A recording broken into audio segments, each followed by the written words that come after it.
दोस्तों इस समय पर कुंभ का मेला लगा हुआ है। लोग गंगा में स्नान करने के लिए जा रहे हैं। अपनी आस्था को अपनी आस्था के जरिए वो कुछ अपने पापों को धुलने के लिए जा रहे हैं और कुछ लोग यहाँ रहकर पाप कर रहे हैं। दोस्तों एक ऐसी ही सच्ची कहानी आपको बताने जा रहे हैं। दोस्तों एक 22 साल की लड़की जब उसके माता पिता कुंभ में स्नान करने के लिए चले जाते हैं और घर पर अकेली होती है, अपने प्रेमी को फोन करके बुला लेती है और इसी तरीके से उसका प्रेमी भी रात के समय में उसके घर पर पहुंचता है। तो वो देखती हुई देखकर चौंक जाती है कि उसके प्रेमी के साथ एक लड़का और होता है। अब इस तरीके से वो दोनों उसके साथ रात भर ऐसा काम करते हैं जिसे सुनकर आप सब हैरान और दंग रह जाओगे।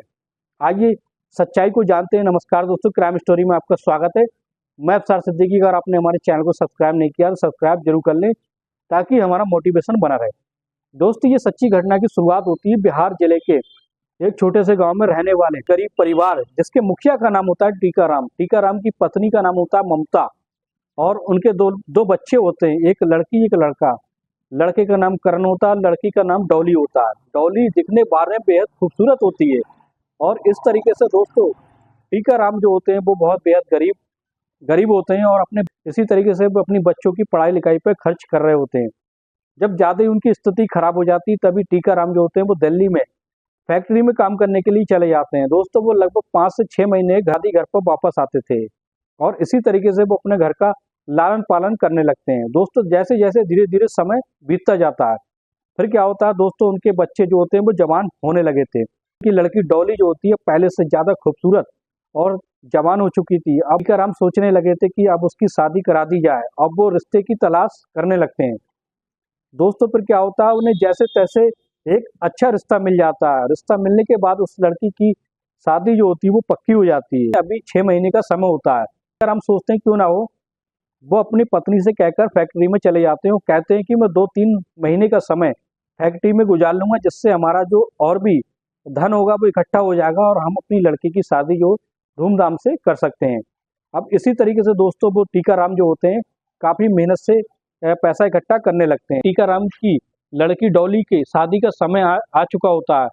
लगभग 1 महीना रह चुका था दोस्तों। तभी उनकी लड़की डॉली जो होती फोन करके कहने लगती है कि पापा आप दिल्ली में काम कर रहे हैं, आप बहुत ही मेहनत से काम कर रहे हो, लेकिन अब एक ऐसा साल आया है जिसमें बहुत से लोग संगम में स्नान करने के लिए जा रहे हैं।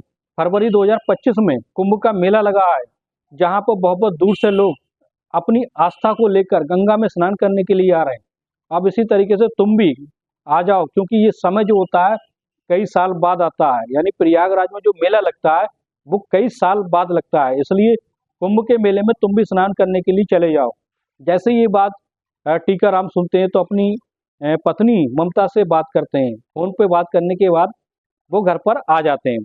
जैसे ही घर पर आते हैं दोस्तों फिर क्या होता है, घर वालों को सहमति होती है। सहमति होने के बाद अपनी पत्नी ममता और बेटे करण को में ले जाने के बारे में सोचने लगते हैं और उनकी जो एक बूढ़ी माँ होती है जिसकी उम्र होती है लगभग 75 साल और उनकी बेटी डॉली जो 22 साल की होती है, उन दोनों को घर पर ही छोड़ जाते हैं। अब इस तरीके से जैसे ही वो गंगा में स्नान करने के लिए प्रयागराज के लिए निकल पड़ते हैं, वैसे ही रात का समय जैसे ही होता है लड़की डॉली जो होती है वो अपने प्रेमी से, जिसका अफेयर चल रहा था पहले से ही, वो अपने प्रेमी से फोन करके कहने लगती है। प्रेमी का नाम होता है प्रवीण। प्रवीण से कहने लगती है कि तुम घर पर आ जाओ, आज घर पर कोई नहीं है और तुम आज आ जाओ, तुम्हारी जो इच्छा है वो पूरी हो जाएगी। वैसे भी तुम्हारी मेरी शादी नहीं हो पा रही है लेकिन हम वैसे अपनी इच्छा को पूरा कर सकते हैं। दोस्तों जैसे ही ये बात प्रवीण सुनता है तो प्रवीण हैरत में पड़ जाता है और सोचने लगता है कि ये अच्छा मौका है। प्रवीण की इस लड़की ने मुझे धोखा दिया है, मुझसे प्रेम करके दूसरे से शादी कर रही है और ये अच्छा मौका है उसके, यानी वो उसके साथ जो भी करेगा फ्री में उसका फायदा हो जाएगा। अब इस तरीके से वो तुरंत ही हाँ कर देता है। प्रवीण जो होता है अपने दोस्त लखन को फोन लगाता है और कहता है कि चलो मेरी प्रेमिका ने मुझे आज फोन करके बुलाया कि उसके घर पर कोई नहीं है, चलो चलते हैं, आज बड़ा मजा आएगा।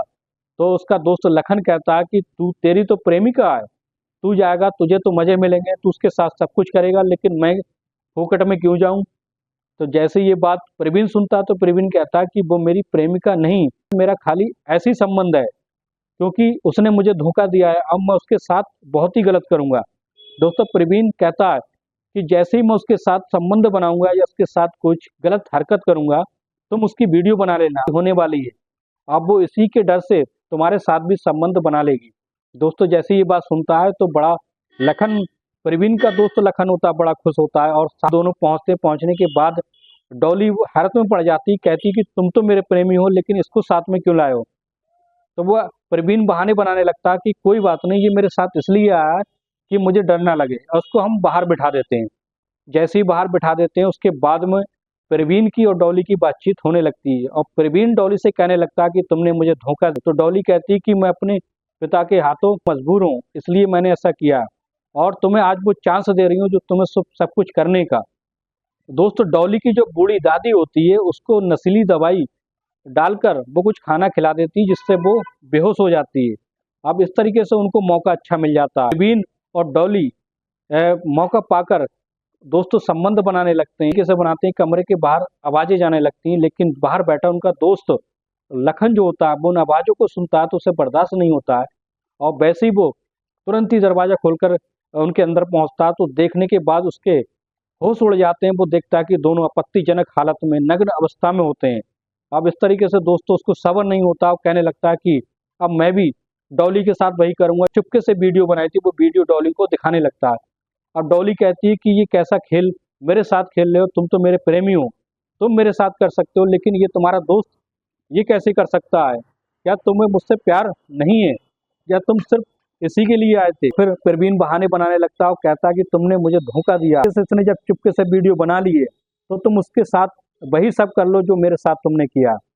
इसकी मैं वीडियो डिलीट कर दूंगा, तुम्हें घबराने की कोई जरूरत नहीं। डॉली बहुत असमंजस में पड़ जाती है, फिर सोचने लगती है कि अगर इस सब की बात बाहर पता चलेगी तो बहुत बदनामी हो। चुपके से उसके साथ भी संबंध बनाने लगती है, लेकिन हद यहाँ तक हो जाती है कि उन दोनों का मन नहीं भर पाता। लेकिन रात भर वो रुकने का फैसला कर लेते हैं। वो दोनों डॉली के साथ संबंध बनाने के बारे में सोचने लगते हैं।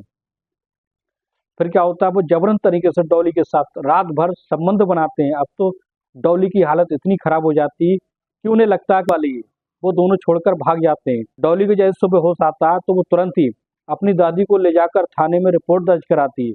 रिपोर्ट दर्ज कराने के बाद अब फिर अपने माता पिता को फोन करती है और कहती है कि उन्होंने मेरे साथ ऐसा ऐसा किया। पुलिस जो होती है उन दोनों को पकड़कर थाने में लाती। थाने में उन दोनों को लाने के बाद प्रवीण को और लखन को बंद कर देती है। तभी डॉली के माता पिता भी आ जाते हैं। आने के बाद दोस्तों वो डॉली को समझाने लगते हैं कि ऐसा है कि इस मामले को यहीं रफा दफा कर दो, तुम्हारी शादी का समय आ चुका है। अगर लड़के वाले को ये सब पता चल गया तो तुम्हारी शादी टूट जाएगी, और कभी भी कोई लड़का भी तुमसे शादी करना नहीं चाहेगा।